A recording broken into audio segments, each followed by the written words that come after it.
Mensagens que edificam, ministradas pelo pastor Sidney Ferreira.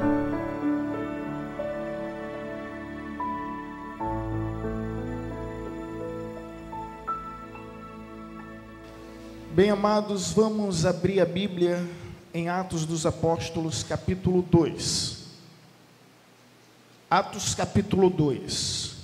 O tema da nossa mensagem é o verdadeiro avivamento. E eu vou trazer uma mensagem expositiva. É aquela mensagem que se detém aos detalhes contidos nas entrelinhas. Os irmãos já perceberam que eu não sou animador de auditório, nem sou contador de história. Mas uma coisa vocês têm certeza e podem a cada dia se convencer disso, que quando abrir a palavra é com muito temor e tremor, e aquilo que o Senhor disser, eu falarei. Falarei o que estiver escrito, e acerca do que não estiver escrito, eu me calarei. Porque o meu maior compromisso é com a palavra que é viva, que é poderosa e que é eficaz. E eu creio que essa palavra, ela é completamente suficiente. De modo que longe de mim procurar recursos da autoajuda para tentar persuadir quem quer que seja. Eu procuro recursos sim da ajuda do alto. Isso para convencer e converter todos, se for possível. Amém? Então vamos mergulhar, vamos, nos adentrar e começar a vislumbrar toda essa narrativa de Atos capítulo 2, sobre a temática, o verdadeiro avivamento. Quando eu começo a falar sobre o verdadeiro avivamento, logo os irmãos compreendem que existem avivamentos que não são verdadeiros, que não passa de meros movimentos. E infelizmente, esses movimentos a cada dia têm se tornado comum, e têm ludibriado muitos cristãos ao ponto de que o inferno tem tripudiado de determinadas situações que ocorrem dentro da igreja. São cada coisa absurda, irmãos. É a unção do leão, onde igrejas, os irmãos, depois de uma oração, urinam em determinado frasco, vasilhame, e sai espalhando em toda a cidade para marcar território.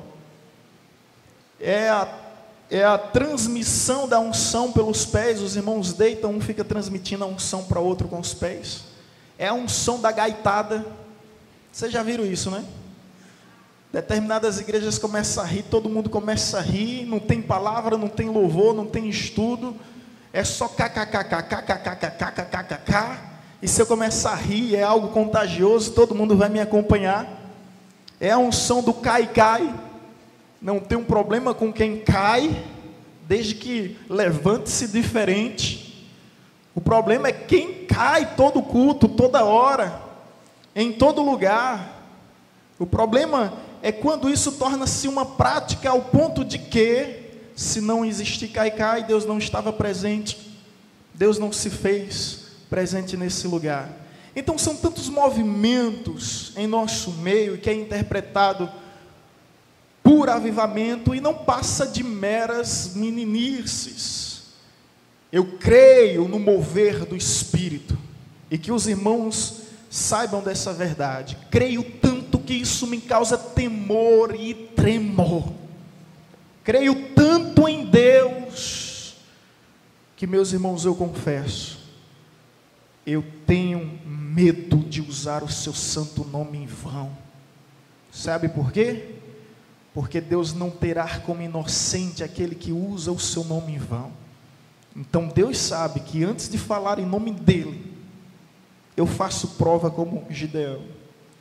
Não é sendo covarde nem medroso, mas eu faço prova e depois faço prova da prova, para não ser irresponsável, inconsequente, para não ser leviano com a verdade. Portanto, o verdadeiro avivamento, deixando bem claro, o avivamento é um despertamento espiritual para revivermos a vida de Deus. Então, o que é avivamento? É um despertamento para que a comunidade, para que os cristãos possam viver a vida de Deus, não a nossa vida carnal, não a nossa vida terrena, não a nossa vida humana, mas uma vida espiritual, uma vida que se renova de fé em fé, de glória em glória. Então, avivamento é vivermos a vida de Deus. Esse é o nosso grande desafio, de modo que o avivamento é uma promessa de Deus para o seu povo. Está escrito em Joel capítulo 2, que nos últimos tempos o Senhor derramaria do seu Espírito sobre toda a carne. Essa promessa também está em Ezequiel 36, 26, e colocarei dentro deles o meu Espírito. Então o avivamento é uma promessa divina para o seu povo. Agora detalhe, o avivamento é uma promessa contínua e não esporádica. Alguns irmãos mais conservadores, mais tradicionais, eles nos dizem que o Pentecoste foi um momento único. E quer saber? Eles têm razão. Pentecoste é um momento único.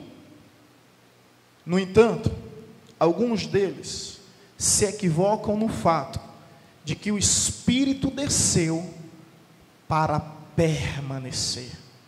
A diferença aqui, irmãos, é que no Antigo Testamento, o Espírito Santo atuava na vida dos reis, na vida dos sacerdotes, na vida dos profetas, na vida dos patriarcas. E eles foram usados por Deus para falar de um tempo em que o Espírito Santo não mais atuaria, mas desceria para permanecer. De modo que o privilégio que nós temos, Elias não teve, e Abraão não teve, Moisés não teve. E que privilégio é esse? É de sermos morada do Espírito Santo. Ele não simplesmente atua em nossas vidas, ele habita em nossas vidas. E se você crê nisso, levante suas mãos e glorifique o seu santo nome com aplausos.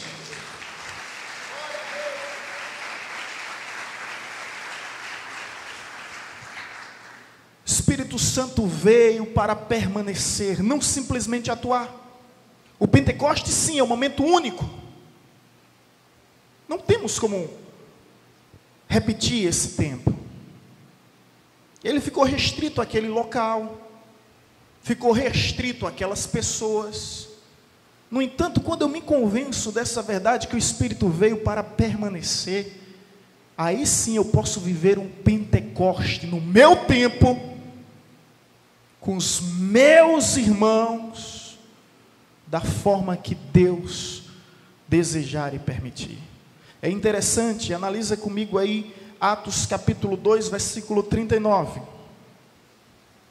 Quando o apóstolo Pedro está explicando o que está ocorrendo, ele diz as seguintes palavras: pois para vós outros é a promessa, para os vossos filhos e para todos os que ainda estão longe. Aqui ele está falando de mim, aqui ele está falando de você, ele aqui está falando dos cristãos da pós-modernidade, do século 21, dos tempos odiernos. Isto é, para quantos o Senhor nosso Deus chamar. Então, no dia do Pentecostes, o apóstolo Pedro foi usado por Deus para dizer que aquele momento, apesar de ser único, não seria exclusivo, continuaria. E quer saber, irmãos, o fogo de Deus, o fogo do avivamento tem se alastrado por toda a face da terra. Nos quatro cantos desse mundo nós temos ouvido falar de um fogo que não há quem possa extinguir. Como dizia o pastor Rosivaldo Araújo, ninguém detém. É obra santa. Esse fogo transformador visitou centenas de comunidades ao longo da história. Sul do Pacífico, terras aborígenas, norte de Uganda, nas Ilhas Hébridas, a nação de Fiji, Coreia do Sul, onde tem a maior igreja ainda hoje, algumas nações sul-americanas, alguns países europeus, alguns vilarejos africanos, como a República Democrática do Congo, a Índia, países da América do Sul, como a Argentina, como Colômbia, cujo avivamento acabou com o narcotráfico. E o que é que o avivamento produz? Irmãos, imagina uma comunidade de 92% serem cristãos, serem crentes em Cristo Jesus. As cadeias, as prisões, as delegacias se fecharam, porque não existia preso. E por que não existia preso? Porque não existia delito, não existia transgressão, não existia infração. Eu não sei quantos irmãos lembram, mas nós passamos aqui uma época estudando os avivamentos e assistimos em DVD coisas tremendas que Deus fez, regiões cuja produtividade da agricultura alcançava proporções milagrosas, sabe, macaxeira que chegava a ter mais de 1 metro. Vocês lembram disso? Alguns lembram disso. Avivamento que tem ocorrido, e muitos homens têm se levantado, profetizando que o último e grande avivamento vai ocorrer no Brasil. Então há uma promessa acerca do Brasil, tremenda.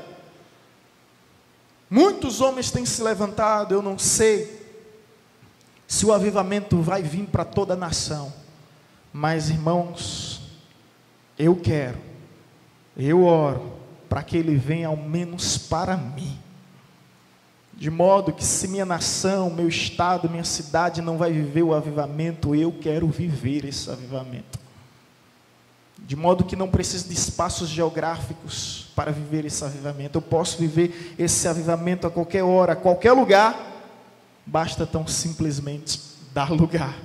Então o verdadeiro avivamento que ocorreu em todos esses países e tantos outros lugares que não foi mencionado, ele tem alguns princípios que os identifica como verdadeiro.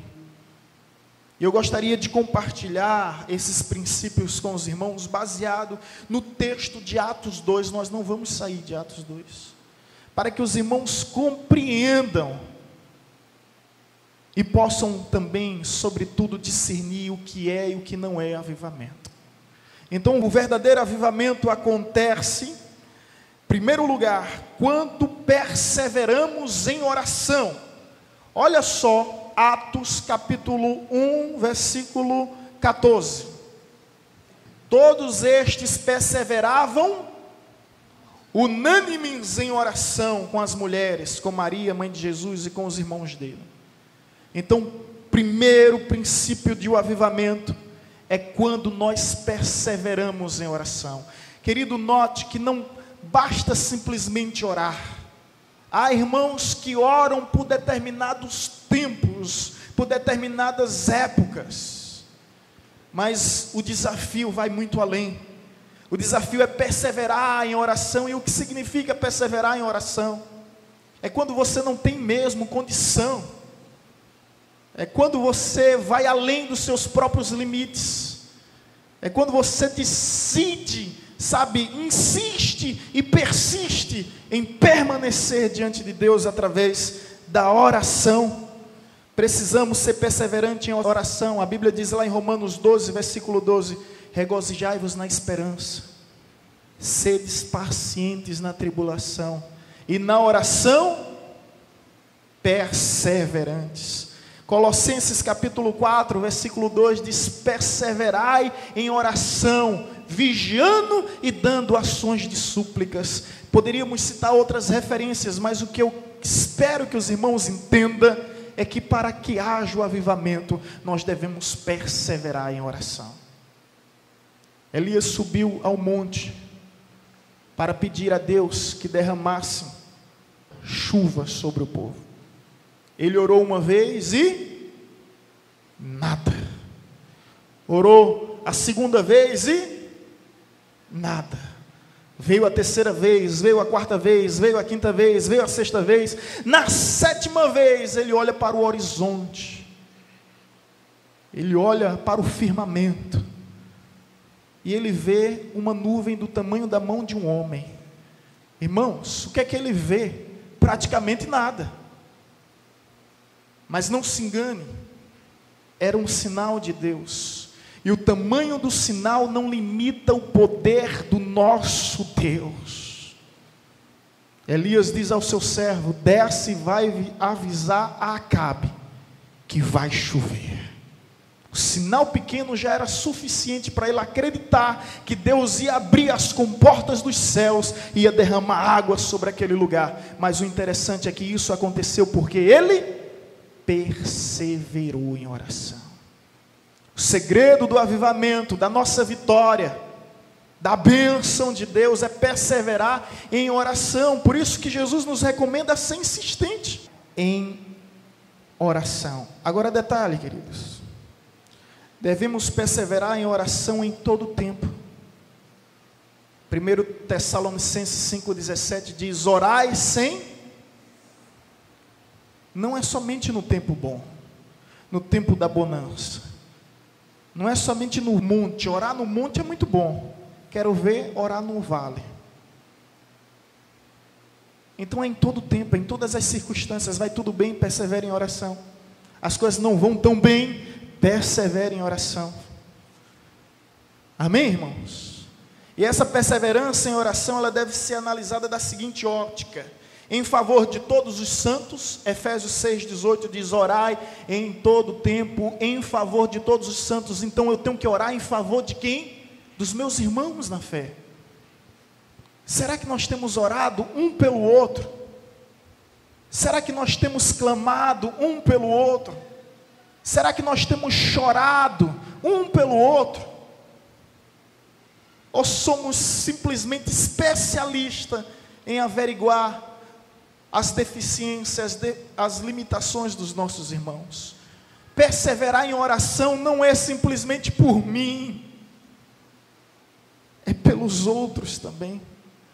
Eu sei que meu irmão está passando por uma luta, eu sei que meu irmão está passando por uma prova, então vamos perseverar em oração uns pelos outros, porque devemos amar o próximo como amamos a nós mesmos.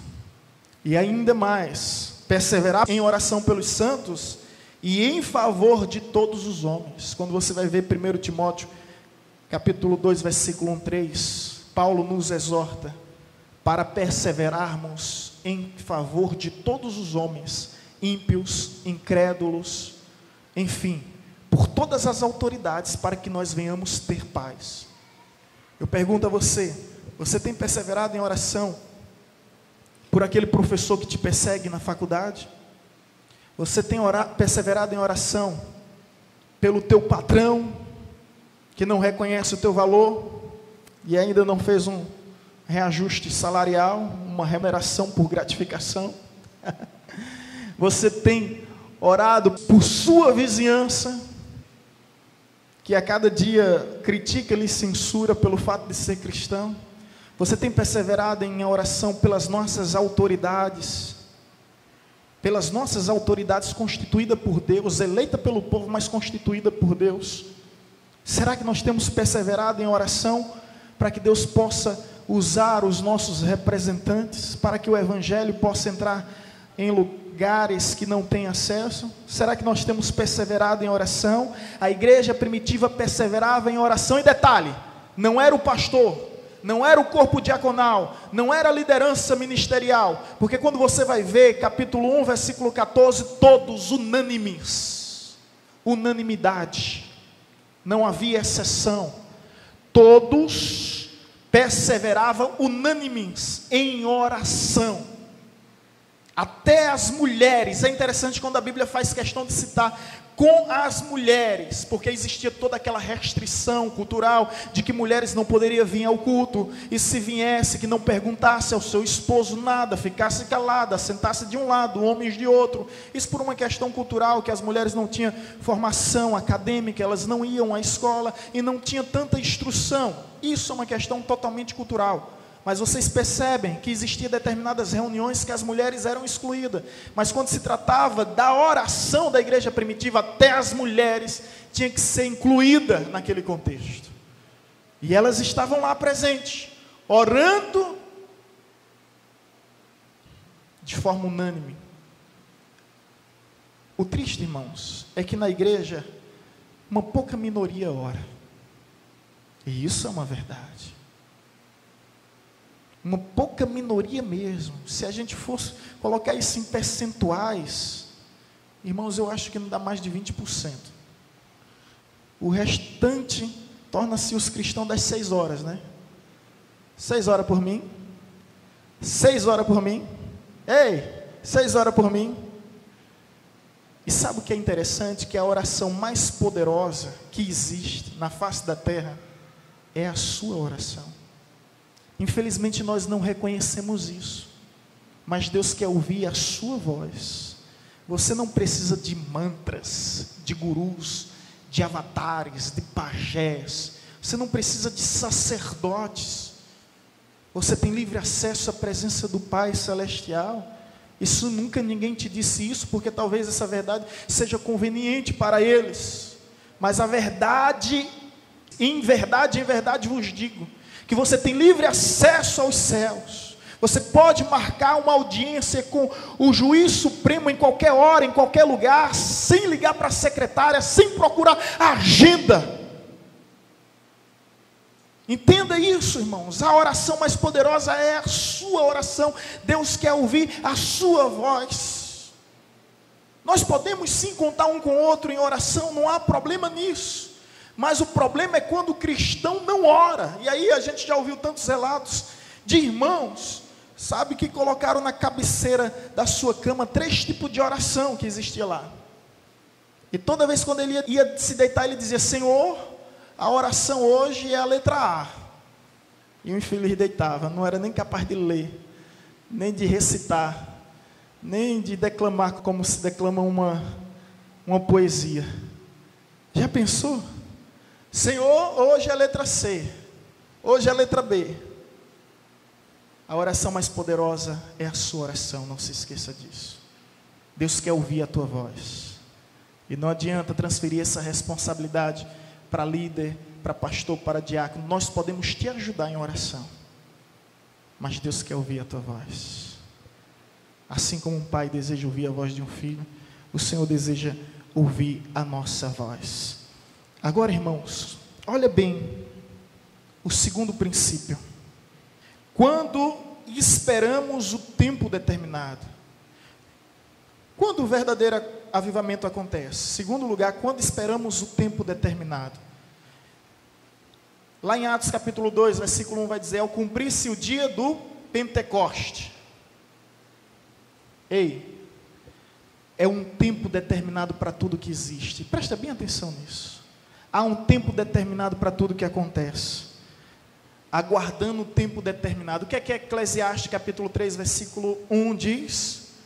Que há um tempo determinado para todo propósito debaixo dos céus. E lá no versículo 11 vai dizer quem é que rege o tempo, como um maestro que conduz uma orquestra. Fez Deus formoso tudo no seu tempo. Ou seja, tudo tem um tempo, e o tempo quem determina é Deus. Então nós podemos escolher o dia em que vamos semear. E eu clamo, eu convoco os irmãos para semearmos hoje. Mas nós não sabemos o dia em que vamos colher. É um mistério. A única certeza que temos é que vamos colher. Agora, quando, como, não sabemos. Porque há um tempo determinado. Vamos para Lucas 24, 49. Só para vocês acompanharem, a gente volta para Atos 2. Só para vocês acompanhar um mistério aqui. Observe um detalhe aqui, extremamente interessante. Lucas capítulo 24, versículo 49. Você percebe que no versículo 50 já está falando da ascensão de Jesus. Jesus subindo às alturas, sendo levado pelos céus. Mas olha o que é que diz o versículo 49. Eis que envio sobre vós a promessa de meu Pai. Permanecei, pois, na cidade, até que do alto sejais revestido de poder. Irmãos, detalhe. Quando Jesus fala isso, ele está prestes a ser levado às alturas. É chamado a ascensão de Cristo Jesus. E a Bíblia vai nos dizer, lá em 1 Coríntios 15, 6, que 500 pessoas, repito, 500 pessoas ouviram e receberam a promessa. Qual era a promessa? Permanecei onde estás, até que do alto sejais revestido de poder. Atos capítulo 2, versículo 1 vai dizer, ao cumprir-se o dia de Pentecoste. O que é dia de Pentecoste? Presta bem atenção. O dia do Pentecoste vai do domingo da Páscoa, a partir dali 50 dias. Jesus ressuscitou no domingo da Páscoa. Jesus esteve com os discípulos durante 40 dias. Então, quando Jesus diz isso para os discípulos, faltavam apenas 10 dias para a promessa se cumprir. Quantos ouviram a promessa? 500. Agora a pergunta é, quantos receberam a promessa? Olha só, Atos capítulo 1, versículo 15. Naqueles dias, levantou Pedro no meio dos irmãos, ora, compunha-se uma assembleia de umas 120 pessoas. Vou perguntar novamente, o dia do Pentecostes, são 50 dias depois do domingo da ressurreição. Jesus passou andando ressurreto com o corpo glorificado 40 dias entre os seus irmãos. Faltavam quantos dias para o dia do Pentecoste? Jesus fez a promessa a quantas pessoas? Quantos receberam a promessa? Onde estão os 380? Não esperaram o tempo de Deus. Tem promessa que eu espero há 20 anos, irmãos.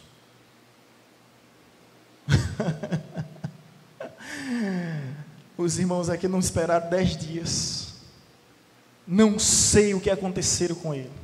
Época de perseguição, de ameaças. Sei que eles ficaram dispersos. Mas o importante é entender que o avivamento vem quando perseveramos em oração. E o avivamento vem, irmãos, quando esperamos o tempo determinado. Infelizmente, muitas pessoas em nosso meio saíram do centro da vontade de Deus, da presença do Senhor, e não receberam bênçãos tamanhas, porque não esperaram o tempo determinado. Os irmãos estão entendendo? Eu posso ouvir um amém? Essa é a verdade. Avivamento, temos que esperar o tempo determinado, e esse tempo determinado é Deus quem faz. Amém, irmãos? Terceira, quando vivemos em comunhão. Atos capítulo 2, versículo 1 diz: ao cumprir-se o dia do Pentecoste, estavam todos reunidos no mesmo, os 120, estavam todos reunidos no mesmo lugar. É tudo uma continuidade. Você sabe que no original não existe capítulo nem versículo. Então o texto está dando tudo uma continuidade. Estavam todos reunidos no mesmo lugar. Olha que interessante, irmãos, e permita-me compartilhar com vocês que todo avivamento, ele começa com unidade, com comunhão. Lembra do avivamento na Colômbia? Começou quando?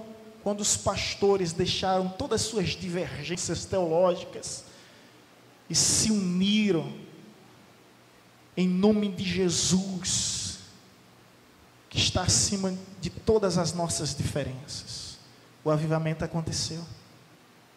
Há um tempo, o diácono Gilberto disse bem assim: pastor, para que haja avivamento tem que existir comunhão, unidade, harmonia. Tem razão. Tem razão. Estavam todos reunidos no mesmo lugar. E irmãos, aqui eu aprendo alguns detalhes importantíssimos para falar sobre comunhão. Recebemos as bênçãos dos céus quando estamos em comunhão com os outros. Escuta só o versículo 2. No versículo 1, na parte terminal, diz: estavam todos reunidos no mesmo lugar. De repente veio da onde foi que veio? Do céu. Quando nós estamos reunidos em comunhão, em koinonia, as bênçãos vêm dos céus sobre a nossa vida. Amém, amados? Quando a igreja vive nesse espírito de filantropia, de altruísmo abnegado, os céus se abrem. E isso não é nenhuma novidade, porque Salmo 133 vai dizer: ó, quão bom e agradável é que os irmãos vivam em união. E lá na parte terminal vai dizer: ali o Senhor ordena a sua bênção para sempre. Ali onde? No local em que os irmãos vivem em união. Então, meus irmãos, quer que os céus se abram sobre a evangelizadora? Quer que os céus se abram sobre essa cidade? Precisamos aprender a viver em união. É interessante como o Deus que é onipresente, ele diz: aonde estiver 2 ou mais reunidos em meu nome, eu estarei presente. Quer dizer que você sozinho ele não vai estar presente? Ele vai sim, porque ele é onipresente. Mas o que ele está falando, reforçando, intensificando, é o valor de comungarmos, de estarmos juntos, ao ponto de que o que 2 ou mais ligar na terra, eu ligarei nos céus. O que for ligado na terra, será ligado nos céus. O que for desligado na terra, será desligado nos céus. Portanto, se sua casa não tem recebido bênção dos céus, sabe por quê? Porque não há comunhão entre pais e filhos, filhos e pais, entre maridos e esposas, esposas e maridos. Simples assim. Se a igreja não tem recebido bênçãos dos céus, é porque não há comunhão entre ministério. Ministério de louvor, hoje a igreja tem 4 ministérios de louvor, mas já houve 5. Já houve época, que houve 6 ministérios de louvor. Querem ser usados por Deus, cheios de Deus, né, movidos por Deus. Aprenda a viver em comunhão um com o outro. Se vocês não viverem em comunhão, vocês estão trazendo fogo estranho ao altar. E aquele que traz fogo estranho ao altar é fulminado. Você pode não morrer na hora, mas eu já vi muitos morrerem por fazerem a obra de Deus de maneira leviana, de modo que a Bíblia diz: maldito aquele que faz a obra de Deus relaxadamente. E ao ponto de que eu nego, eximo o meu amor e o meu perdão para o meu irmão, eu estou sendo negligente.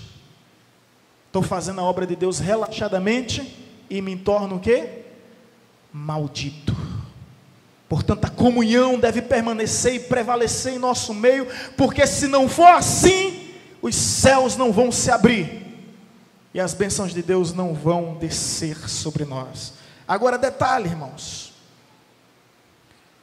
Olha outro detalhe interessante.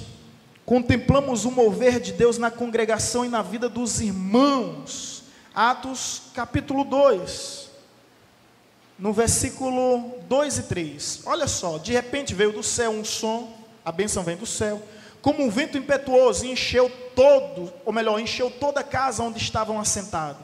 E apareceram distribuídas entre eles línguas como de fogo, e pousou uma sobre cada um deles. Entenda isso. Quando a igreja vive em comunhão, além do local ser abençoado, todos são abençoados. O que significa isso? E veio o Espírito como fogo e pousou sobre cada um deles.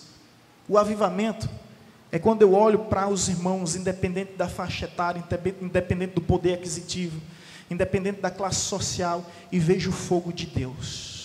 Vejo o fogo de Deus nas crianças, vejo o fogo de Deus nos senhores, vejo o fogo de Deus nos homens, vejo o fogo de Deus nas mulheres. Olha só que essa assembleia que tinha 120 pessoas, quando eles olhavam ao redor, todos viam a ação, a manifestação de Deus na vida de cada um deles. Além do local ser cheio, ser tomado, cada um via a presença de Deus. Agora a pergunta que eu faço: estamos vendo o fogo de Deus sobre os nossos irmãos? Será que nós estamos vendo o fogo de Deus sobre os nossos irmãos? Vamos permitir que esse fogo que há em você possa se alastrar ao ponto de contagiar aquele que está ao seu redor? Porque quando há comunhão, irmãos, não só o local, mas como todos que fazem parte desse local, tornam-se avivados, cheios da graça de Deus. Olha só o versículo 4. Todos ficaram o quê? Quando há avivamento, todos ficam cheios do Espírito Santo e recebem da parte de Deus manifestações sobrenaturais. Não só ficaram cheios, mas passaram a falar em outras línguas, segundo o Espírito lhes concedia que falassem. Quando o verdadeiro avivamento acontece? Agora, quarto lugar, quando pregamos a palavra. Escuta bem, houve todo esse mover, as pessoas receberam o fogo de Deus, falaram línguas estranhas, foi aquela maravilha, sabe, que foi bênção dos céus. No entanto, irmãos, a verdade é que se não existir a pregação da palavra, tudo torna-se em confusão. Por isso, eu não acredito em avivamento que não haja exposição da palavra de Deus. Eu me recuso a acreditar nesses supostos avivamentos que não passa de movimento nos dias de hoje, que não preza pela palavra de Deus. Se você for ver em Atos capítulo 2, versículo 14, começa o discurso de Pedro. Então se levantou Pedro, e esse discurso vai do versículo 14, capítulo 2, versículo 14, até o versículo 41, ou melhor, Pedro está pregando a palavra. Segundo Timóteo, capítulo 4, versículo 2, diz, prega a palavra. Nós não devemos pregar diante das calamidades, das tragédias humanas, para massagear egos humanos. Nós devemos pregar a palavra, porque a palavra é viva, meu irmão. Não adianta tentar procurar ingredientes, recheios humanos para que haja avivamento. É a palavra que produz o avivamento. E se você for analisar, Pedro começa a pregar aqui em Atos 2 a palavra. Olha só alguns detalhes. Quando pregamos a palavra, combatemos as confusões que existem. Qual foi a primeira confusão que existe? Atos 2, 7. Estavam, pois, atônitos e se admirava, dizendo, vede, não são porventura galileus todos esses aí que estão falando? Enquanto os 120 estavam cheios do Espírito Santo, existia outros que estavam do lado de fora, que não entendia aquele barulho, que não entendia aqueles alardes e aquelas histerias que estavam acontecendo.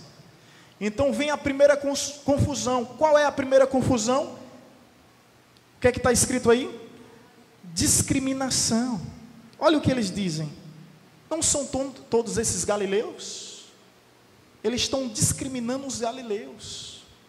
Não é nem judeu, são galileus. Como é que pode receber a presença de Deus? Como é que pode receber o Espírito de Deus? Lembra de uma época em que a nossa nação criticava as irmãzinhas de cocó para trás? Ah, o avivamento vai vir dos jovens. O avivamento não, vai vir dos homens. Aí Deus usa aquelas senhorazinhas de cocó para trás, cala a boca de todo mundo, ninguém consegue acreditar. E quantas regiões Deus começou a usar pessoas que não eram instruídas, pessoas que não tinham formação, pessoas até mesmo analfabetas começaram a ser usadas por Deus. Pedro se levanta para pregar a palavra, para corrigir algumas confusões, alguns equívocos que existiam. O segundo equívoco, capítulo 2, versículo 12. Todos atônitos e perplexos interpelavam uns aos outros. O que quer isto dizer? Ou seja, segundo o ceticismo. Eles não estavam entendendo, não estavam acreditando. Começaram, de repente, simplesmente a criticar. O que é isso que está acontecendo? Que doideira é essa? Esse pessoal pulando, dançando, falando em línguas estranhas, com fogo. Que maluquice é essa? Então, irmãos, quando não há a pregação da palavra de Deus, o mover de Deus torna-se, de certa forma, discriminado e criticado. Terceira observação, Atos 2,13. Outros, porém, o que é que diz o texto? Zombando. Diziam, eles estão o quê? Imagine a cena comigo, um povo do nada começar a pular, cantar, falar em línguas estranhas, tudo embolado, né? Imagine aqui uma assembleia de 120 pessoas, cada um falando uma língua diferente. Era a festa do Pentecoste, vinha gente proveniente de todos os lugares. Tinha os judeus prosélitos, que eram judeus convertidos, ou melhor, era gentios convertidos ao judaísmo. Você consegue imaginar? Agora a mente de um cético, ele começa simplesmente a ter discriminação, a ficar cético em relação ao que está vendo, a zombar, ao ponto de julgar que estavam todos embriagados, em plena luz do dia. Irmãos, presta atenção aqui. Avivamento sem pregação da palavra torna-se em movimento. Quando a reforma começou com o avivamento, que levou a palavra ao mundo, ao ponto que é tão tremenda a reforma que começou simultaneamente. Era Martinho Lutero na Alemanha, era Zwingli na Suíça e era Calvino na França, simultaneamente. Ninguém entrou em contato com o celular um para o outro, nem mandou, né, o WhatsApp, é? Eu não tenho esse troço ainda não. O WhatsApp nem mandou mensagem no Facebook, né, como essa manifestação que houve, né, a convocação era por mensagens virtuais, das redes sociais. Não. Simplesmente você percebe que era um mover de Deus que vai ocorrendo simultaneamente. E quando começa esse grande avivamento na reforma no século XVI, meados do século XVI, eles começam com as 5 solas, que em latim é sola fide, que significa somente a fé. Depois vem sola scriptura, somente as escrituras. Depois vem solos Christos, que é somente Cristo. Depois vem sola gratias, que é somente a graça. Depois vem sola Deo gloria, somente glória a Deus. Então vem essas 5 solas, e o interessante é que uma delas é sola scriptura. Isso significa o que? Somente as escrituras, nada além das escrituras. Não precisamos de nenhum tipo de novidade que não esteja escrito. E é interessante que quando Pedro vai explicar o que está acontecendo, irmãos, quando Pedro vai explicar o que está acontecendo, ele usa as escrituras. Veja Atos capítulo 2, versículo 16, o que é que diz? Quando pregamos a palavra, nós expomos as escrituras. Olha só, Atos 2,16. Do versículo 14 começa Pedro a falar. Então se levantou Pedro com os 11 e erguendo a voz advertiu-os nestes termos: varões judeus e todos os habitantes de Jerusalém, tomai conhecimento disto e atentai nas minhas palavras. Estes homens não estão embriagados como vindes pensando, sendo esta a 3ª hora do dia. Mas o que ocorre é o que foi dito por intermédio do profeta Joel. E acontecerá nos últimos dias, diz o Senhor, que derramarei do meu espírito sobre toda a carne. Vossos filhos e vossas filhas profetizarão, vossos jovens terão visões e sonharão vossos velhos. Como é que Pedro prega? Expondo as escrituras. Como é que nós temos pregado hoje em dia? Tem pregador que vai ao altar, nem abre a Bíblia, começa a contar a sua história, começa a contar seus testemunhos, que tornam-se em testemunhos. Não sou contra contar testemunho, não. Alguns até aqui, em certa ocasião, perguntaram: pastor, por que o senhor não conta essas experiências suas? E eu disse isso, e é o que eu tenho dito: eu não quero que a fé de seu ninguém, permaneça nas minhas experiências, mas que a nossa fé permaneça tão somente na palavra de Deus. A palavra de Deus tem sido excluída, irmãos, e a verdade é que somente a palavra de Deus pode trazer mudança, somente a palavra de Deus pode trazer transformação. Não adianta, por melhor que seja a retórica, a oratória, por melhor que seja a eloquência e a capacidade de persuadir, pode encantar os ouvidos, mas nunca vai poder convencer, conscientizar e converter corações. Somente a palavra. O avivamento com Moisés começou quando ele desceu do monte com a palavra, escrita pelo dedo de Deus. O rei Josias começou um avivamento procurando as escrituras. Neemias e Esdra o escriba, começa um avivamento que ele começa a abrir a Bíblia. 3 observações que eu faço, que a Bíblia diz: todo o povo se colocou em pé. Todos os ouvidos estavam atentos ao que era dito, e eles, desde a alva até o meio-dia, ficaram em reverência à leitura da palavra. 6 horas da manhã até meio-dia, do alvorecer até o ponto zênite, onde o sol está no centro, em pé, em reverência à palavra. Avivamento vem com a palavra. Veja que a palavra aqui, ou melhor, que a pregação aqui tem centralidade na palavra. Pedro começa a expor a palavra. Olha, o que está aqui acontecendo está escrito, foi prometido. Meus irmãos, na realidade, nós percebemos aqui biblicamente que o avivamento vem quando a palavra de Deus é exposta, quando pregamos as escrituras. O que é que você tem pregado? O que é que nós temos pregado? Quando ligo a televisão eu fico horrorizado, irmãos, escandalizado, consternado, estarrecido, porque não é a palavra de Deus que tem sido pregada. Alguns canais de televisão, nem todos, mas a gente vai mudando e a gente vai vendo coisas absurdas, onde o momento da palavra se baseia somente em testemunhos. Ah, minha vida era assim, mas quando eu vim para essa igreja, tornou-se assim, assado. Isso nos preocupa, porque é uma geração crescendo sem formação. Escandalize quem quiser com o que eu vou dizer, mas eu preferi o povo que foi catequizado pela igreja católica do que esse povo que tem sido discipulado por essas igrejas neopentecostais. Eu fui catequizado pela igreja católica, eu aprendi alguns princípios da Santíssima Trindade, aprendi alguns princípios da reverência à palavra, aprendi muita coisa que não presta, é verdade, mas essa turma que vem sido discipulada das igrejas neopentecostais não sabe de nada, ao ponto que eu leciono aqui na faculdade de teologia. Teve um pastor que estuda com a gente, de uma dessas igrejas neopentecostais, que acreditava que Jesus não era Deus. Dá para acreditar nisso? Ele não acreditava nisso, e veio com uma heresia absurda, dizendo que Jesus foi criado.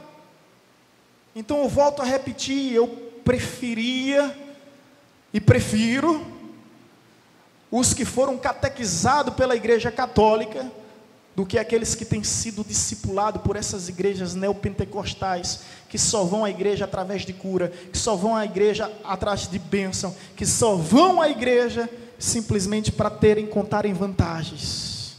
Não tem vida piedosa, não tem compromisso com Deus. A maioria aqui foi catequizado pela igreja católica. E aqui teve um irmão chamado Chico Paiva. Chico Paiva dizia: um bom católico sempre será um bom crente.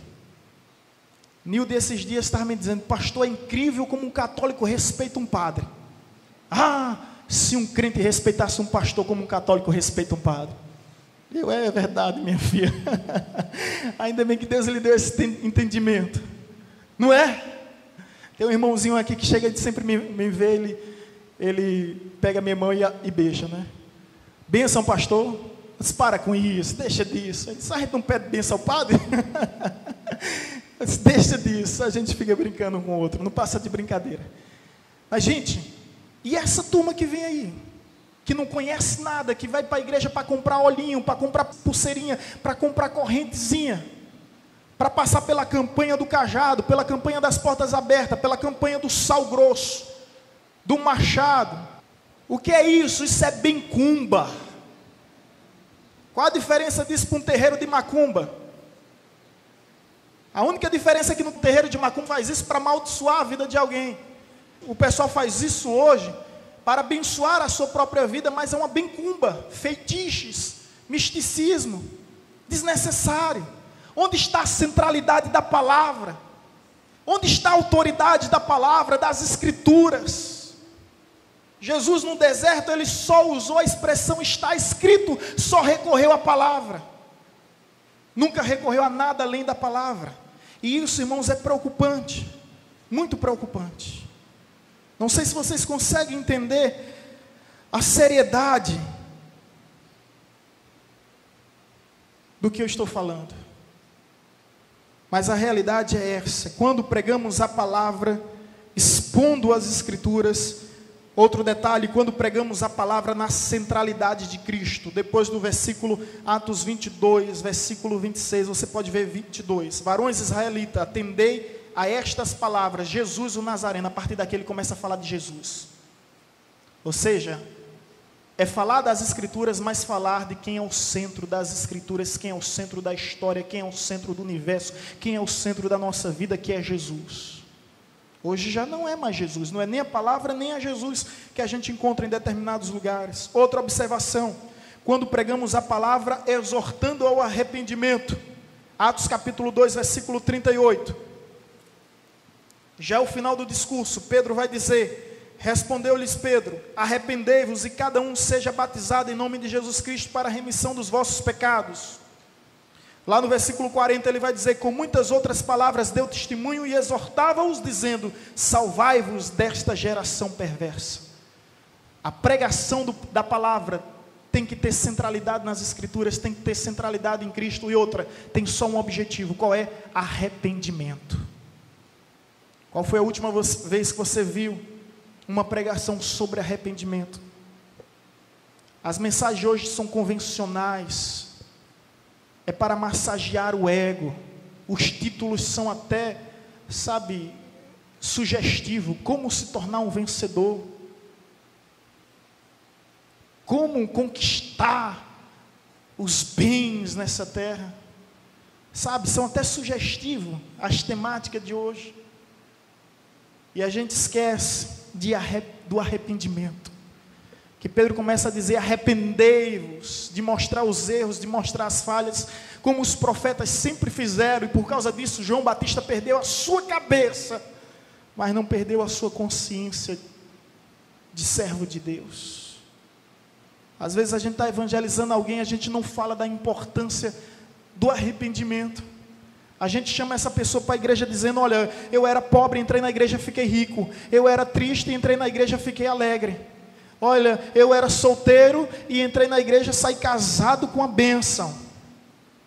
Antigamente as pessoas vinham à igreja para procurar um cônjuge. Hoje eu digo, tenha cuidado, meu irmão. Tenha cuidado. Quem vem na igreja procurar uma pessoa certa.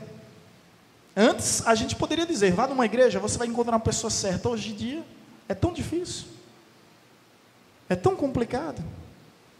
Tão difícil saber quem é quem. Nem todo mundo que está em Israel é israelita. Não é verdade? Não é verdade? A centralidade de Cristo e o arrependimento. No fim, nós precisamos nos arrepender a cada dia, a cada hora, a cada instante, a cada momento. Conclusão, o verdadeiro avivamento revolucionou a comunidade cristã primitiva, glorificando o nome de Deus na história, através dos seguintes resultados apresentados. Você pode observar, Atos capítulo 2, versículo 41, o resultado do avivamento. Atos 2, 41, começa a dizer, aqui é só em um versículo, tá? 3 observações interessantes.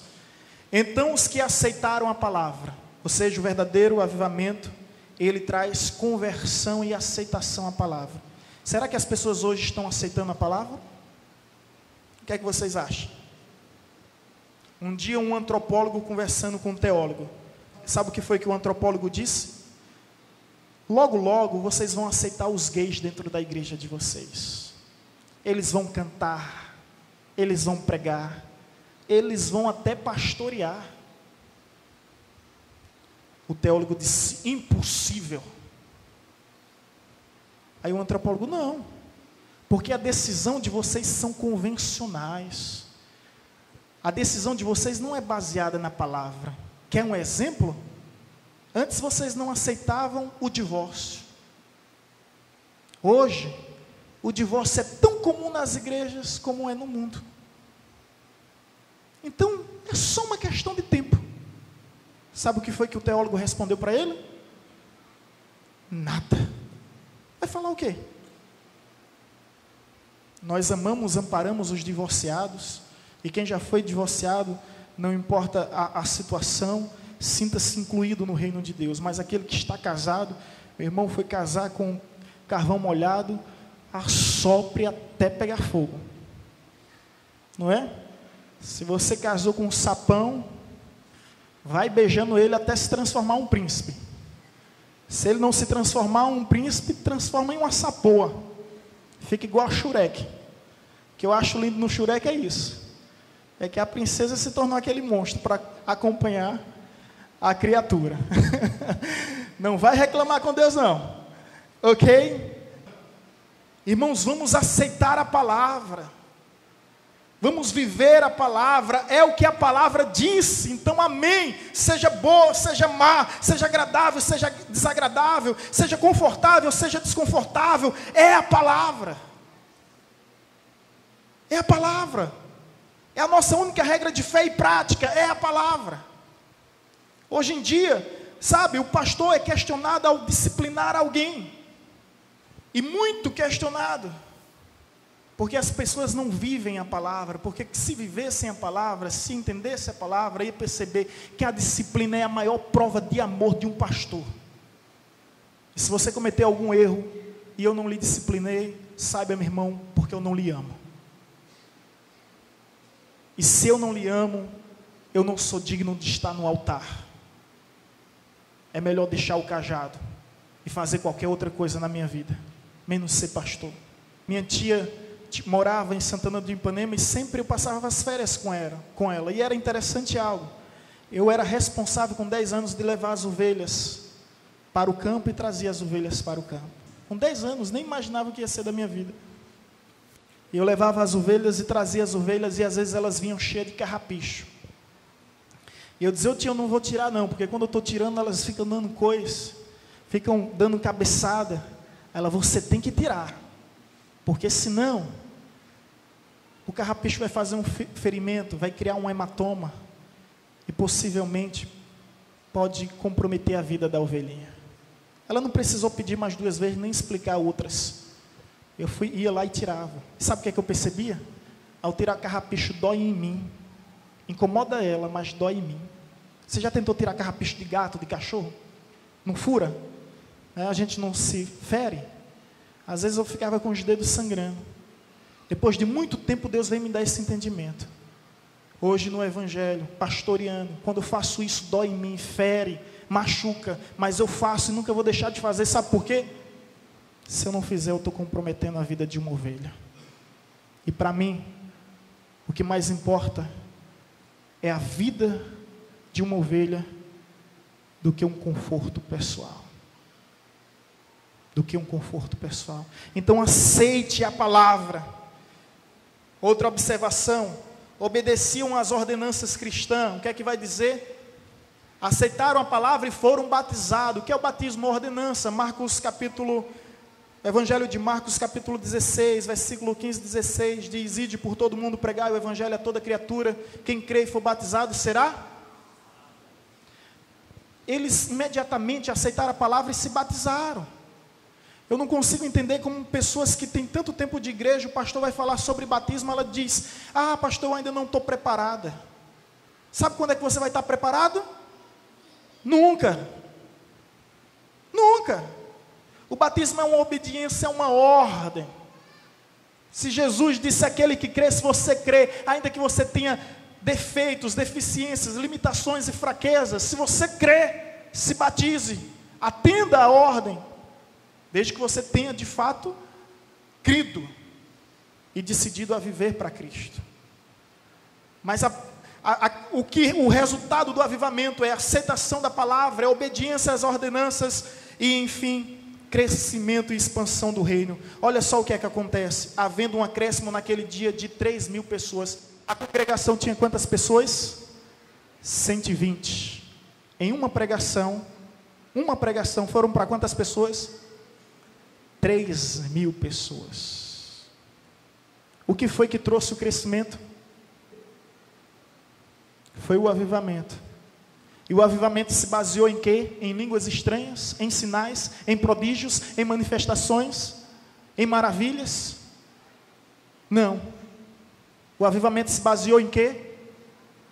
Na palavra de Deus. Na palavra de Deus. E aí, meus irmãos, a história vai nos dizer que aquela igreja que começou com 120 pessoas, passou a ter 3.000 membros, depois passou a ter 5.000 membros. Deixa eu repetir. A congregação começou com 120 pessoas em Atos 1:15. Depois teve um acréscimo de 3.000 pessoas em Atos 2:41. Posteriormente, mais um acréscimo de 5.000 pessoas em Atos capítulo 4, versículo 4. E depois houve uma explosão de crescimento contínuo de multidões. Atos 5:14. Depois, o texto termina dizendo 42:45, que se tornou um exemplo para todas as igrejas na face da terra. Porque perseveravam na doutrina, perseveravam na comunhão, perseveravam nas orações, em cada alma havia temor, sinais, milagres, prodígios eram realizados, todos os que creram estavam juntos e tinham tudo em comum, vendiam suas propriedades, distribuindo o produto entre todos, à medida que alguém tinha necessidade, diariamente perseveravam unânimes no templo, partiam pão de casa em casa, e tomavam as suas refeições com alegria e singeleza do coração, louvando a Deus e contando com a simpatia de todos os povos. Enquanto isso, acrescentava-lhes o Senhor dia a dia os que iam sendo salvos. Quem acrescentava? Os salvos. Quem? Deus. O que faz com que uma igreja cresça? Não se confunda. Não são metodologias, estratégias. Eu vi igrejas dizendo: o movimento G12 vai fazer com que minha igreja venha explodir. Colocaram o G12, sabe o que aconteceu? A igreja dividiu e se fechou. Eu vi pessoas pensando: esse movimento que está acontecendo lá do outro lado do mundo, eu vou implantá-lo aqui, vai dar tudo certo. Deu tudo errado. Porque Deus não usa estratégias, Deus não usa metodologia, Deus não usa táticas. Sabe o que é que Deus usa? Pessoas. E se Deus tem um grande e último avivamento, eu quero participar, eu quero ser um instrumento, eu quero ser um agente desse último grande avivamento. Quando o verdadeiro avivamento acontece? Quando perseveramos em oração, quando aguardamos o tempo determinado, quando vivemos em comunhão, e por fim, quando pregamos a palavra como autoridade máxima em nossas vidas, porque ela é a única regra de fé e prática.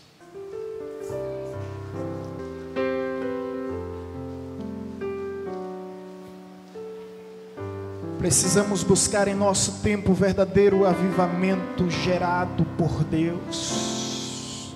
Que Deus venha gerar em nosso meio um grande avivamento.